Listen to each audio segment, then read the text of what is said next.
So AJ, how does that impact the usage in the Saints backfield? And do you think Freeman fits in anywhere else in the league right now?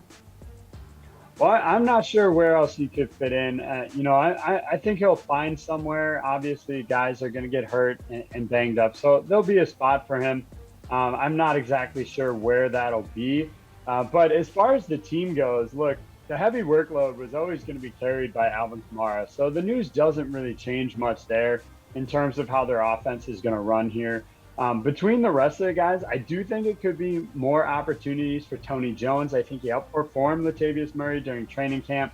He wasn't a big pass catching guy in college, so I don't think he's going to take a share of third down passing opportunities. I think those still go to Kamara. Maybe they would have gone to Devonta Freeman a little bit, but Kamara is just going to get his touches no matter what, and that doesn't really change with this. Geoff, what do you think? Yeah, I mean, look, as far as Devonta Freeman goes, I mean, this could be the last stop for him, so I don't think we need to spend much time there. The Saints have an interesting backfield for sure. I think Latavius Murray's still locked in that power back role. He's a very talented player, and the Saints like him. They've been able to rely on him in big situations, even when Kamara's been down. So I don't think you're going to see him get supplanted, but Tony Jones Jr. and even Dwayne Washington, we could say, although I think Washington is clearly RB4 there right now.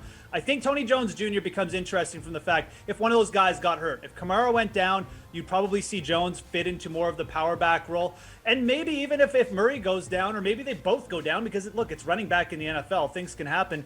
Jones Jr. definitely is a guy the Saints are pretty high on right now. He's looked good in the preseason. So not really someone you need to consider, for season-long drafts right now. Maybe you're in a dynasty league. Maybe you're just playing DFS and you just want to, keep an eye on. If that depth chart starts to fluctuate, Tony Jones Jr.